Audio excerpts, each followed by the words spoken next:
You give us a hard time for being white, being American, and being in control.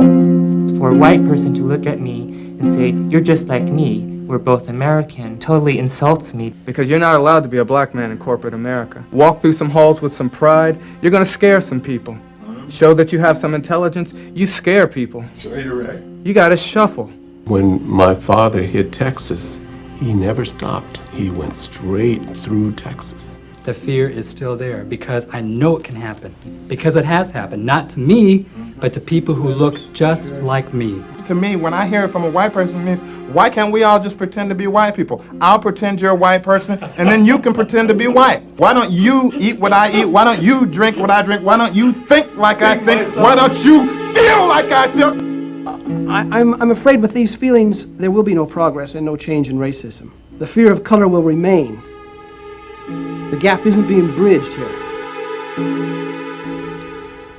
The cure for the pain is in the pain. You don't want to believe that man can be so cruel to himself or his own kind. From here, I can work with you.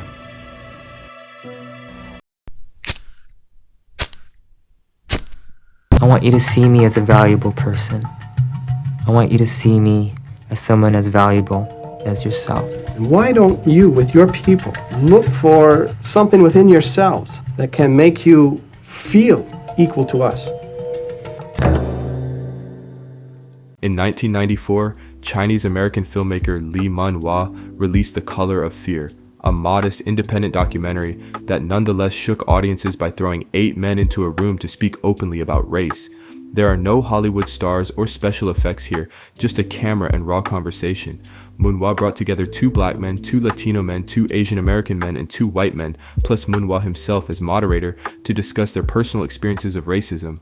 The result is striking. As one sociology instructor noted, this emotionally charged film consistently leaves viewers talking and rethinking their perception of the world. For many, it remains a painfully eye-opening mirror on American privilege and prejudice. One viewer wrote that it made clear there is an invisible privilege at work, and that simply not being racist is not enough. I'm a local boy, grown, raised right here in this small community.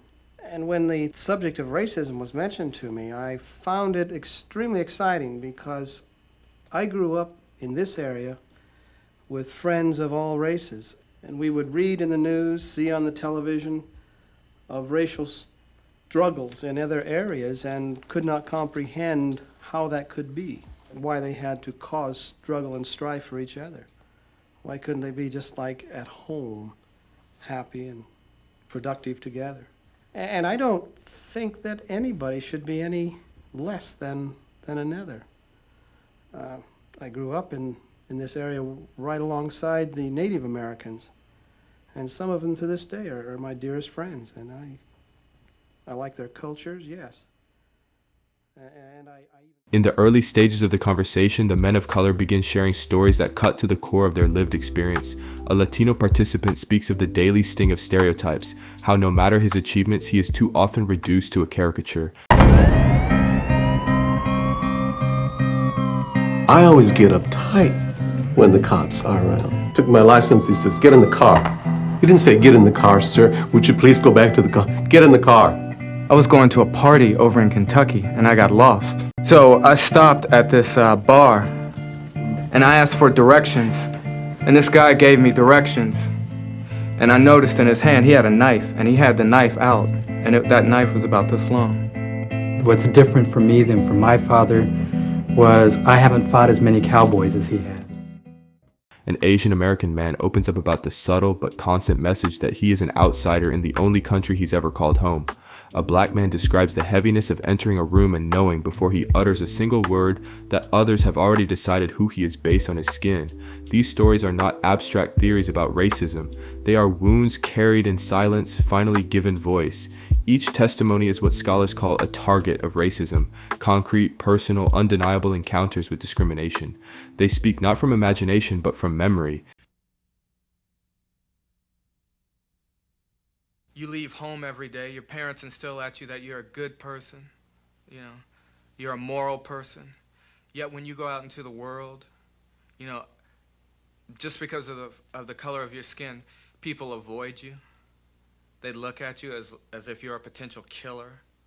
They don't think you're as smart as they are. You watch the news. Who do you see being taken away in handcuffs all the time? It's somebody that looks like you, somebody that could be you. You're always under suspicion, so at times you do wonder if it is you. And yet, each time one of these men dares to name an injustice, David Christensen, one of the white participants, responds with flat denial. He brushes off their words as exaggerations, insists their experiences are unfounded, and repeats the refrain that racism is a thing of the past. His refusals land with the weight of erasure, as though their pain could be dismissed by his disbelief. What unfolds is more than disagreement. It is a collision of realities. For the men of color, every denial feels like salt poured into an open wound. The tension in the room rises not simply because Christensen disagrees, but because his dismissal mirrors the very pattern of denial they are describing. It is the refusal to see, the refusal to believe that cuts deep. I never consider myself, as you do, a part of an ethnic group. I just wonder, doesn't it seem kind of deep to you that the fact that you have no answer to that could actually be a source of meaning, experience, or knowledge? The opposite is how I feel about you, Victor, that you have no comprehension that the world is open to you. You think that the white man is a block and a dam to your progress, and he is not. I think you put up that dam and that block yourself, in your regard to the white man. See, I think that's one of the major problems with racism. I think he did answer the question. Yeah. As a white man, he doesn't have to think about his position in life, his place in the world. The history books tell him, as they are written, that this world is his. Mm-hmm. He doesn't have to think about where he goes, what he does. He doesn't have to think like a white person. The way the world has been set up, America in particular, white is right. Human. Yeah, white is a human being. Right. That's what a human being is. They step into a world that is theirs. Back to the question of what it means to be white. I think what it means to be white, in part, is that you have the privilege of blaming people of color for their own victimization under white supremacy. I've heard you say that to me. I've heard you say that to him. I've heard you say that to him. I've heard you say it to him. I've heard you say it to every person of color in the room who challenged your perception of yourself in the world. That is part of what it means to be white. Maybe that's part of the answer, that we feel that the field is wide open and each man can stand on his own. No.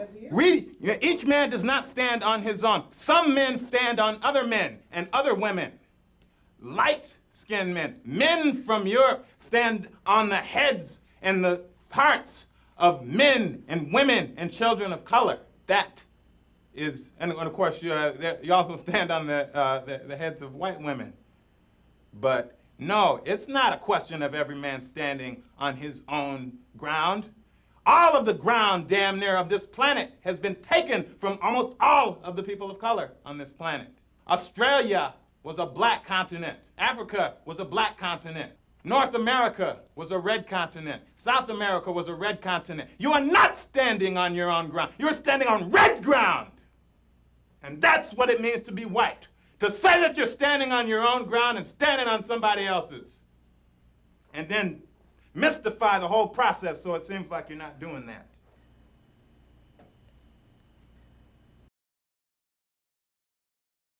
The most searing moments of the film arrive when Victor, an African-American man, finally turns his focus directly on David. His voice doesn't waver, it carries the weight of exhaustion and truth. Victor challenges David to recognize something fundamental, that in America the word American has long been coded as white, that belonging, freedom, and opportunity are often assumed to be the birthright of white men, while men of color are forced to prove again and again that they deserve even a fraction of the same space. Victor doesn't speak in abstractions, he speaks from lived reality. He tells David that the world open to him as a white man is not equally open to others. Where David sees freedom, others see locked doors.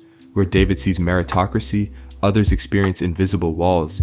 He insists, bluntly but unflinchingly, that racism, prejudice, and discrimination are not relics of the past. They are alive and well. They shape daily life, whether or not privileged people like David choose to acknowledge them. This is what makes Victor's confrontation so devastating. It forces David and the audience to see that denial itself is a form of violence. Through this exchange, The Color of Fear makes visible what activists and scholars call systemic racism. It isn't only about burning crosses or hateful slurs, it is the quieter, more insidious reality, the unequal assumptions, the barriers so normalized that many refuse to even see them. Victor's words drag the invisible into the light, leaving no refuge in ignorance. I'm a local boy, grown, raised right here in this small community. And when the subject of racism was mentioned to me, I found it extremely exciting because I grew up in this area with friends of all races. And we would read in the news, see on the television of racial struggles in other areas and could not comprehend how that could be and why they had to cause struggle and strife for each other. Why couldn't they be just like at home, happy and productive together? And I don't think that anybody should be any less than another. I grew up in this area right alongside the Native Americans, and some of them to this day are my dearest friends, and I like their cultures, yes. And I even seek after artifacts from their history, but there's no struggle or strife if we don't cause it.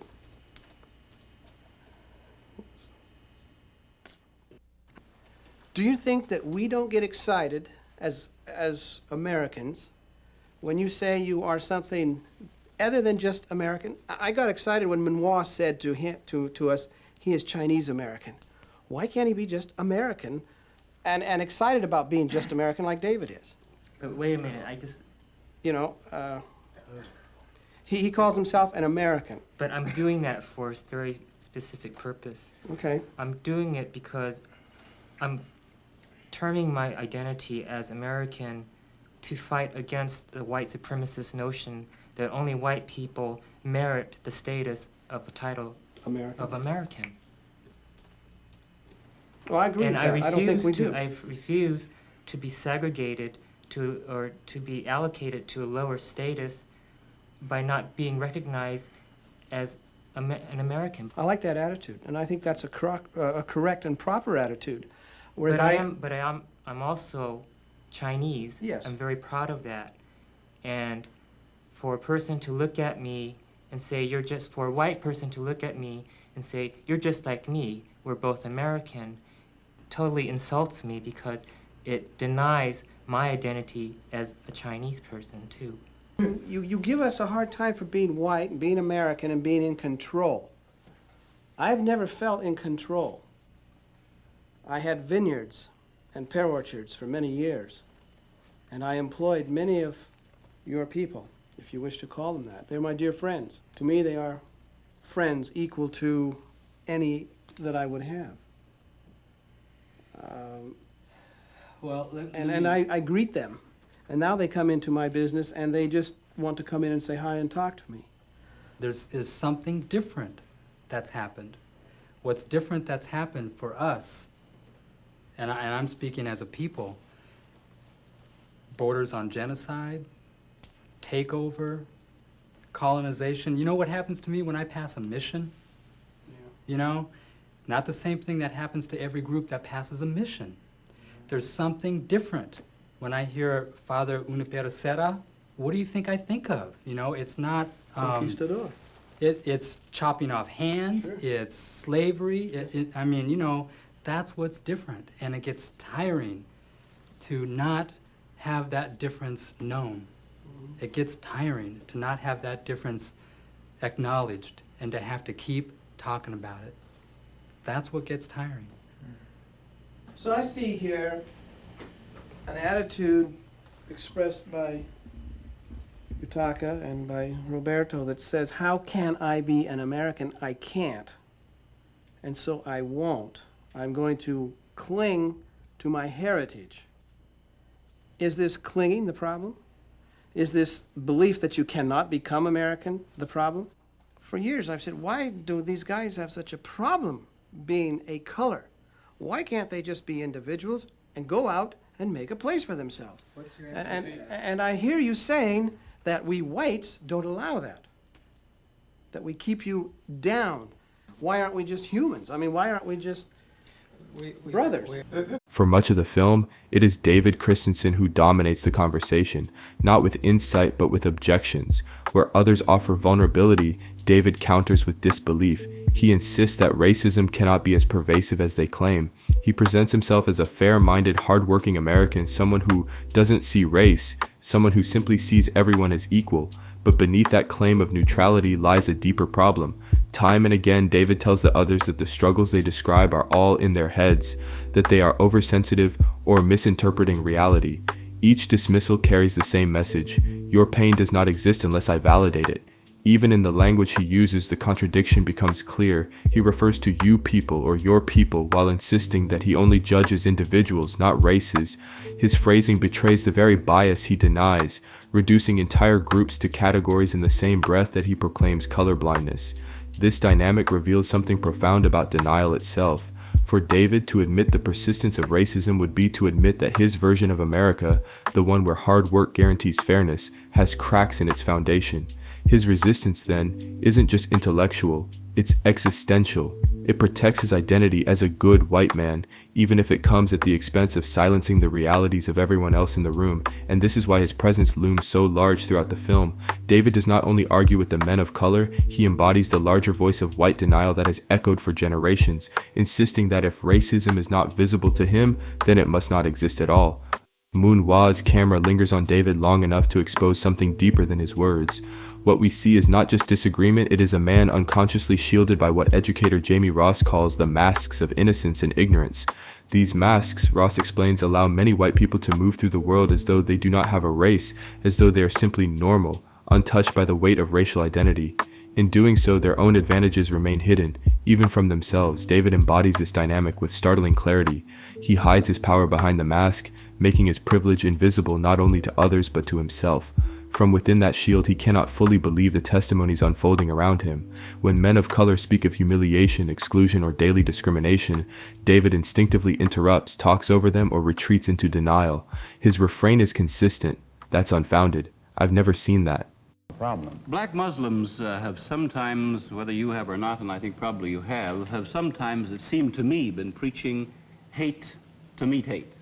I don't advocate any kind of hate. But there's a lot of talk that sounds very much like it. No, I think that the guilt complex of the American white man is so profound until when you begin to analyze the real condition of the black man in America, instead of the American white man eliminating the causes that create that condition, he tries to cover it up by accusing his accusers of teaching hate. But actually, they're just exposing him for being responsible for what exists. There's a certain sort of silent consciousness about or what it means to be American that I sense coming from white folks that I'd like to talk about. Before I do that, I'd like to say one more thing that's hard about talking about racism, and that is that people of color are spilling their guts and doing education to white people. Let me explain to you how you've got this wrong. Let me explain to you how you've got that wrong. Let me explain, and then we get cross-examined, and it's like, well, maybe your problem is blah, blah, blah, blah, blah. And it's always, racism gets looked at as a person of color's problem, and it's not.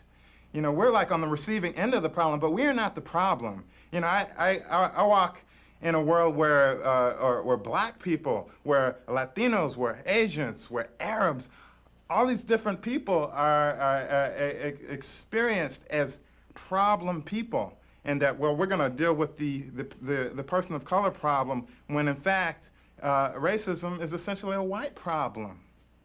And that for you to understand what racism is about, you're going to be so uncomfortable. You're going to be so different from who you see yourself to be now that there's just no way for you to get it from where you're sitting.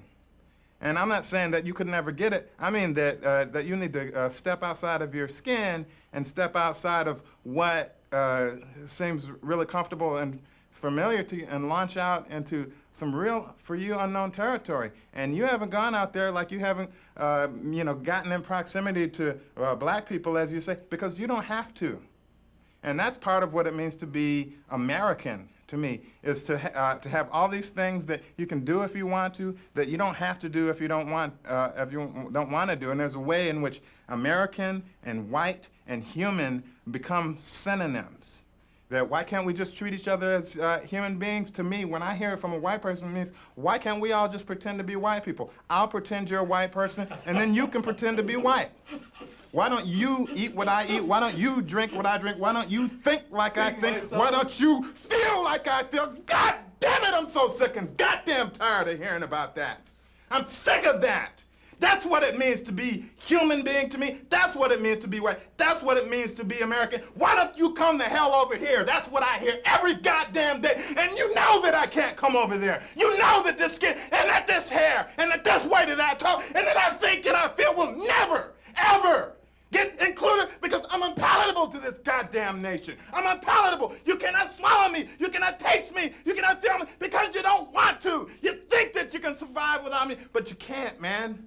You think that, hey, it'll all be fine when we just treat each other like human beings. And what that says to me is, don't be yourself. Be like me. Keep me comfortable. Connect where I'm ready to connect. Come out to my place. Or maybe I'll come down and get some artifacts from your place. That is bullshit.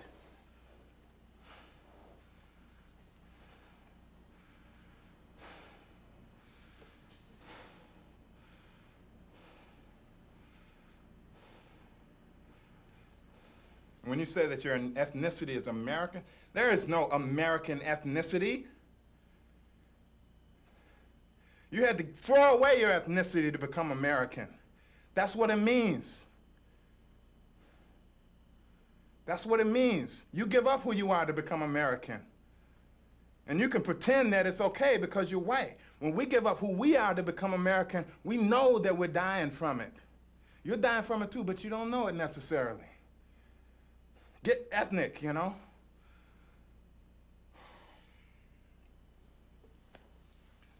You know, I'm not going to trust you until you're as willing to be changed and affected by my experience and transformed by my experience as I am every day by yours.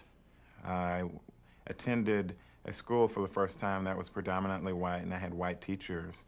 And I walked into the classroom, and there were 3 reading groups in my 5th grade classroom, and I was promptly put into the lowest reading group.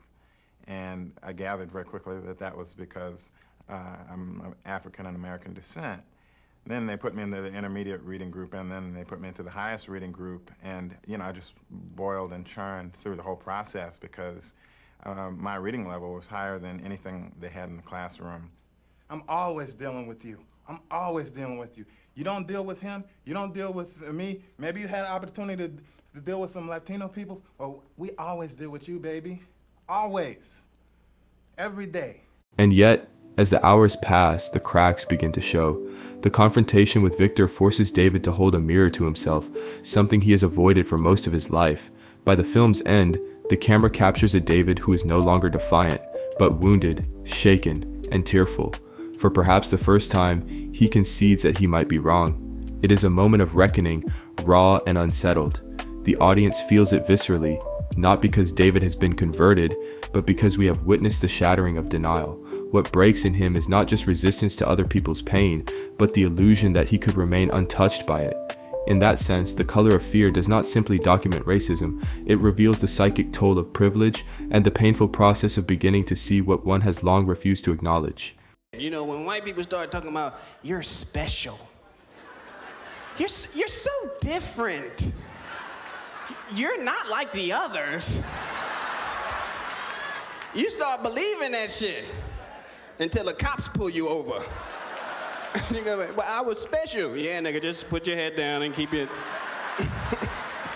I'll put a special bullet in your ass. That's what happens, man. I see why Richard Pryor is crazy. It just takes away all your rage, you know? That's why he run around going, oh, goddamn, it won't well.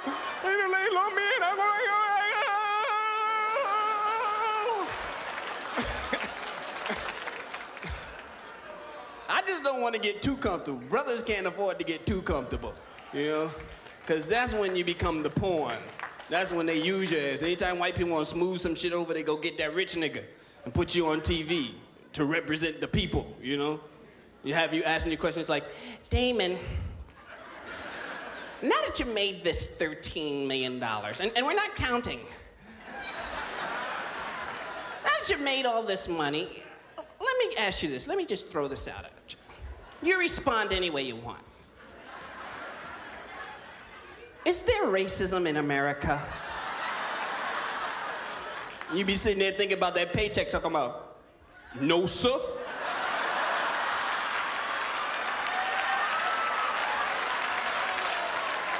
If and there is, I ain't seen none. See, it's wonderful when you start talking about racism and people understand that people come from all over with evidence. Yes. All kind of evidence. Once you open your brain, you know, because we keep saying, what's happening? Hey, what's happening? And we've been raising that question because we didn't understand what was going on. We thought we were just greeting each other. We were trying to, hoping the next person would know. See why we weren't making any progress, right? Because we were trying and we kept trying and we would always end up point zero. So what is happening, okay? But the white brain computer said, he has weapons that can annihilate me. Must create weapon can do same thing.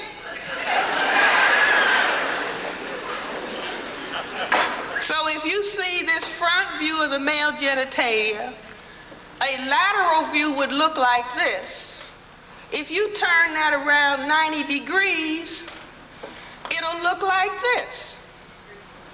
Can you see that? Can't see it. I'll put it here. Can you see that? What does that look like? A gun. Now look at what this gentleman brought. I'm afraid to touch it. Do you see this? He found this in a desk that he purchased. This, and he said, here, Dr. Welsing, this is what you're talking about. This is a penis made like a gun. I didn't make it. Okay? He didn't make it. I told him I wasn't taking this through the x-ray thing at the airport. Miss, we see something in your purse. Imagine me trying to explain this, okay? You see, but somebody put this together. Do you see? Penis as weapon.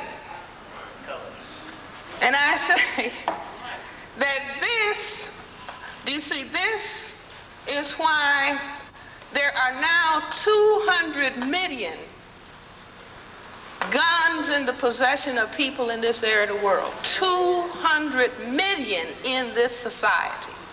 And I say that those 200 million, they said that there has been like a 40% escalation in the possession of guns since 1985. And I say that it's probably related to the period of time when they started talking about the white birth dearth. Do you see white people not producing? And the times that they start talking about, we're really getting seriously outnumbered in this area of the world. And so the gun is to what? It is to counter the black male's genital ability to produce white genetic annihilation. Are you all following me?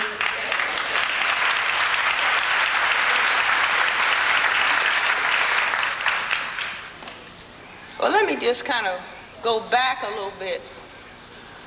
Because once I understood this with all of the talk about black genetic inferiority, that they were doing something and also teaching black people, if you are black, stay back, brown, stick around, yellow, mellow, white, right. And while they were teaching us hate blackness, hate it, wish you were white, They were on their side of the track doing something very, very significant. What were they doing? And this is a state where everybody knows about the capital of tanning.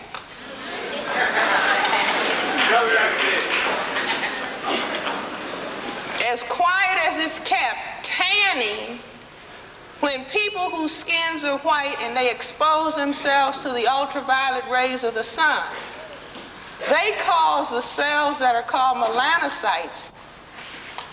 These cells have the job, everybody has them, whether they're white, black, brown, red, or yellow. But in people whose skins are white, the melanocytes don't work. White people call that a genetic deficiency state. It is called albinism. This is not Francis Welsing's language. They just never applied the language to themselves, okay? They had applied it to the white bunny rabbit, the white mouse, the white rat, the white tiger, the white snake, the white roach. They have white roaches. They have albino roaches, and they can't work too well in the light, and the brown roaches have to work and take care of them. That's true. That's true, okay? But tanning. When I went to college, I remember my first year at Antioch College, I was the only black girl in my class. And the first April on campus, I came back from lunch one day and all of these bodies were all over the grass. And I was in a state of culture shock. I probably stood there like this. What are they doing? They were what? Tanning. They were trying to tan. Later on they would say, Francis, now I'm your color. How many people have experienced that? Okay? And we were busy, oh, I hate this color.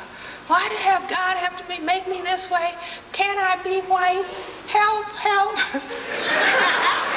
Because I know that if I were in a laboratory working, I said, I think I want to be an instant billionaire. And I'm going to make 3 pills. One will turn you white tomorrow morning.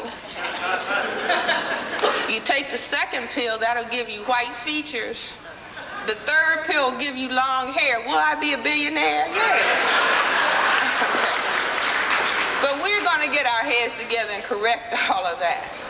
But then I understood the tanning, and they were trying to make up for what was missing and projecting that something was wrong with us genetically, but they were feeling that something was wrong with themselves. I looked so sick and pale.